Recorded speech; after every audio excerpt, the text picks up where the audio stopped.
Shit. Hello and welcome in as once again your Elmira Pioneers have clinched a playoff spot. Right back along with you here, I'm John Clement alongside my good friend George Stockberger. George, Pioneers have clinched a playoff spot. It's amazing considering where we were just 2 short weeks ago. Again, what we have almost a 10-game losing streak or something like that in the middle of the season, and I think 7 consecutive seasons with playoff baseball for the Pioneers. So again, they pulled it out at the last stretch.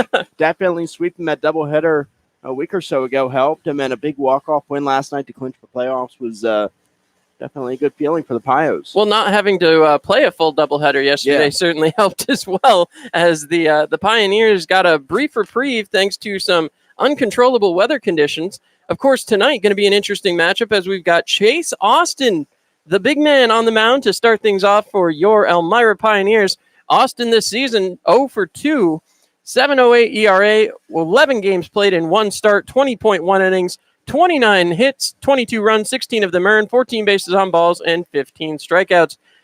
The big man likes to throw the off speed, but I'll tell you what, if he can work on that velocity, he's got a good chance at really making a run of it just with the fastball. Yeah, again, we've seen a decent amount from the Lock Haven pitcher. Again, a guy who's kind of been here, done that with the Pios, and and again, you want to try and keep the bullpen arms fresh, so you hope he can give you some innings tonight. Well, for sure, with a game tomorrow. I mean, you think about that, George. That's just crazy scheduling. You got to go right into a playoff matchup, a 1-game playoff matchup. So, of course, we're going to keep you guys abreast of the score from the Adirondack Utica game tonight, as that obviously has an impact. The other side of the coin, going to be Matt Boyko. 1 win, 4 losses, 7.88 ERA, 9 games appeared in, 5 starts, 32 innings pitched, 56 hits, 43 runs, 28 earned, 7 bases on balls, and 23 strikeouts. So though the numbers may not be great, 23 strikeouts from any pitcher, especially when you look at the innings pitched, he's only pitched in 32 innings. So 23 strikeouts, you'd take that every day of the week. Absolutely. So now, again, as the Pioneers get set, we're going to try to get right into that PGCBL website from live up here atop historic Dunn Field and get you the information on the only game in the league that we're rooting for tonight. As we'll take a look here. Mohawk Valley, Oneonta, Watertown, Geneva, Newark, Elmira, Utica 1, Adirondack 2 in the top of the 4th. So Pioneers may be playing for nothing here if Utica can't turn it around, but Utica is a late rally team. We'll have to see how they're able to do here tonight. With that being said, you're listening to the pregame show brought to you by Miller's Mowing. Miller's Mowing reminding you, if your field isn't game day ready, give them a call, 607-302-8226. Before we head over to Coach's Corner, George, any last thoughts on what we've got coming up here tonight? No, again, should be an interesting game. We got a little bit of a different lineup. I think for the most part, we got some consistent guys. Nathan Peng behind the plate, so that's another interesting little interesting throw-in, but we got 1 or 2 guys who aren't the typical starters for the Pios tonight. So again, giving some guys some rest and getting ready to see Chase Austin tonight, final game of a regular season. We'll have to see how it plays out. You're listening to Pioneers Baseball on Mixler.com.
Another beautiful rendition of both God Bless America and the Star Spangled Banner. And now, welcome back into the broadcast, my good friend George. George, got the chance to listen to that. Always a show here at First Arena. Always a show. Not Oh, First wow, Arena. First Arena. Wow, I'm getting ahead of myself. You know what? It's Enforcers Night, so I'm sitting here. I'm pumped. I'm ready for hockey season, George. As you're getting... Oh, Brent Clark throwing out the first pitch, John. Not the first time Brent Clark has thrown something out, but we'll have to see how we can do here. We got the flip-flops on. The rain's starting to come down, too. Yeah, Clarky looks comfortable. That's a nice new hairstyle there for head coach Brent Clark. 81st birthday for Rick, season ticket holder here at historic Dunn Field. Nice throw, too. A little bit low, but yeah, we'll take it. Right better than most of us. For sure. I did my time on the field, George. I was wearing the blue. I'll be better at the puck drop in the first pitch. For sure. That one in there, and Clarky with an arm. Quite the throw. We know he can swing them. I guess he can throw them. He can swing them. He can throw them. Clarky's the man here tonight. So it's Elmira Enforcers Day here at historic Dunn Field. The Pioneers hoping this game means something and they can find themselves in third place at the end of the day. That's not going to be done on their own. Top of the fifth in Adirondack. Utica 1, Adirondack 2. That's Utica 1, Adirondack 2 in the top of the fifth inning. As we'll be scoreboard watching all day here, folks. We mentioned the rain that is still coming down. The whole backstop is kind of muddy out there, so we're gonna have to keep an eye on that. We saw a lot of errors, a couple pass balls last night, a couple wild pitches that kind of affected the game in that 8th inning win for the Pios. As Chase Austin continues to warm up, we're talking about the mud behind home plate and all the pass balls and errors we had last night and how that could affect it. Well, you know what? Perhaps more than even behind home plate, we saw quite a few balls hit out there to the warning track. Mm-hmm. That could quite possibly be a... there is a lot of water at the warning track. There certainly is. Almost looking replicated of the Chemung River around the warning track. As certainly can see the reflection. So some of those sponsors getting double their money here tonight at historic Dunn Field. James Rabel going to lead things off. As I think we had a guest PA guy there. Yeah, we also have a uniform malfunction at second base. So perhaps a button? Something's going on. A belt? It looks like a button. Yeah, I think that's a button. Are we sewing buttons on we are doing, I don't know, it's the last game, but Aaron Brendan Duriggi's having a... It's because he didn't hold anything back. I don't know. I went there. Speaking of not holding anything back, Chase Austin on the mound now. Chase Austin is on the mound. Looking at James Rabel. Rabel standing up there. The wind and pitch from Austin.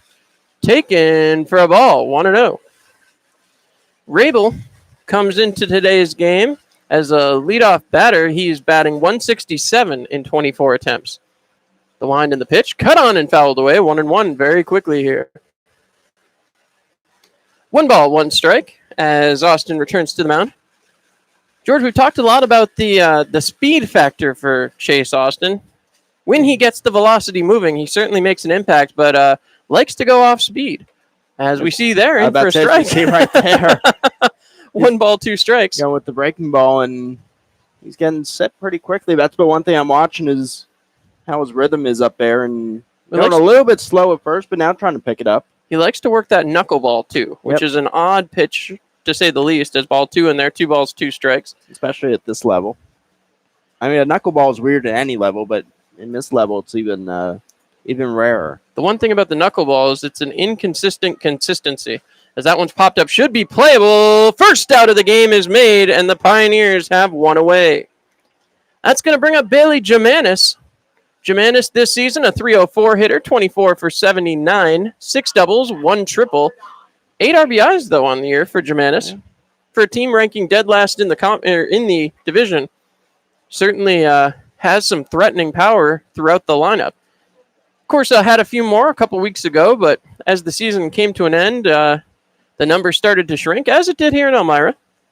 The pitch from Austin. In there for a strike on the outside corner. 0-1.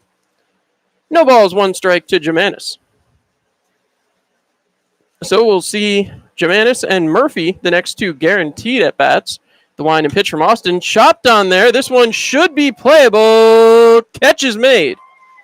So 2 quick, painless outs for the Pioneers here in the top of the first inning, George. Yeah, that's 5 pitches to the first guy, dude, 2 to the second. So again, we talked about not having to go to the bullpen in today's game and try to keep him healthy for the playoff game tomorrow. If we can get through the beginning with only a handful of pitches, that'd be very idealistic helpful. for sure. Chase Austin would certainly be happy with that kind of start. Yeah. Again, we'll see how long he can go. He's been a reliever for the most part this season. The first pitch comes in. Here were 2 outs, and he bounces it. So a ball, 1-0. As the hot dog fairy visits the booth. Yes, I love a hot dog fairy. A little different looking hot dog fairy today, but Yeah. we'll take it. As the second pitch in there, also for a ball. We're into the bottom of the 5th. Adirondack 2, Utica 1. So we'll certainly be keeping our eye on that all night, folks. That is a do-or-die game for your Pioneers. The wind and the pitch. In there for ball 3. 3 straight balls. This is what we talked about. Consistent inconsistency, George. Yeah, again, you don't know what you're going to get with Chase Austin sometimes. It was nice to see those 7 pitches to the first 2 guys, but now falling behind here is he finally gets a strike in. Once you get to 3-0, almost have to throw that that perfect pitch down the middle. You're not throwing a knuckleball at 3-0. Certainly not. As now Austin comes back set. The wind, the pitch. Oh, missed high there. So, first walk of the ball game for Chase Austin, as that's going to bring up Tate Ballestero. I'm going with that. Yeah, I'm committing to it. That's what it is. We said Balestro. We said Ballestero. We said Ballesterio. 333 hitter, 20 for 60. Not bad numbers. 7 doubles, 2 triples. Certainly don't want to see either of those occur with a runner on first base. No, we finally get a little lefty matchup here. So Austin looks out, the wind and the pitch. Taken for a strike. So Austin right back to work here, George. Yeah, and I'm interested to see how Pang does behind the plate. We've seen a lot of Moskowitz as the catcher, and I praise Moskowitz for his pitch framing all season long, so we'll see what Pang can do as he takes that one for a ball. And we do want to welcome in our great viewers on YouTube Live. We've got a watcher from California. Thanks so much for tuning in. 1 ball, 1 strike, 2 outs. The next pitch. Inside, a little bit too far. 2 balls, 1 strike. So Austin will be looking for a strike here. We'll see if he can get his way back to our first one of the night, George. And I think you know what I'm talking about. The pitch cut on, fouled away. So 2 balls, 2 strikes, 2 outs. A Tioga Down showdown. You too can be an all-star. Check out Smash Mouth live at the end of August. I certainly know I'll be heading down there. Well, you're not going to Woodstock. They finally canceled that thing. The next pitch, cut on ground ball towards DeRiggi. Scoops it up. Throw to first. In plenty of time. That'll do it. The Pioneers don't allow a hit. Only give up the base on balls. Doesn't come back to bite him. You're listening to Pioneers Baseball on Mixler.com.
All right, and with that, we are back. This is John Clement alongside the broadcaster normally for the Pilots, Tim Watson, joining me here. Tim, welcome to historic Dunfield, your first visit this year. Yeah, I really enjoy it here. I mean, it is pretty historic, so like with the age, you can tell the field can't really hold water that well, so we hope we can get this one in. Well, certainly that will be the goal as stepping up, Jeff Mejia. Mejia's numbers this year, he has really come around as a leadoff man. Mejia, since taking over the leadoff spot, 462. With Boyko on the mound, we got a favorable lefty-on-lefty matchup. That's outside for a ball. Boyko, give us a rundown on him. What's his go-to pitch? What does he do out there on the mound for the Pilots? Boyko, he likes the fastball, and when he gets ahead, he can throw a nice slider. Talking to him today, he's not expecting to go too many innings. I was talking to Coach Schlesing, the pitching coach. He said it's probably going to be 2, 2, 2, and 2, and then 1 for somebody. So there's the second strike. 1 ball, 2 strikes. They got to get that fixed up there on the board. 1 ball, 2 strikes. As once again, there's the fix. As Boyko ahead here, I would expect to see a off-speed pitch, but he goes fastball that misses high, so it'll be 2 and 2. 2 balls, 2 strikes. As again, Mejia stepping back in. When Mejia's starting off hot, the Pioneers really follow suit, as that's way outside. I think that might have been that slider you were talking about there, Tim. Yeah, and then Ballestero behind the plate since coming here, arrived late. He's done an excellent job. You can't ask for much more out of him. He's hitting above 300 in his short time here. Great young catcher out of high school, switch hitter. He's going to be at Virginia next year. As now the windup and the pitch. Outside, and Mejia takes the free pass. So a pitch on the corner that could have gone either way goes against Boyko there, so he'll come out of the stretch. Not as comfortable out of the stretch as he is when he can go from his windup. As that's going to bring up the second batter, Brody Moore. Moore has really been effective this year. We'll see if he can get it going.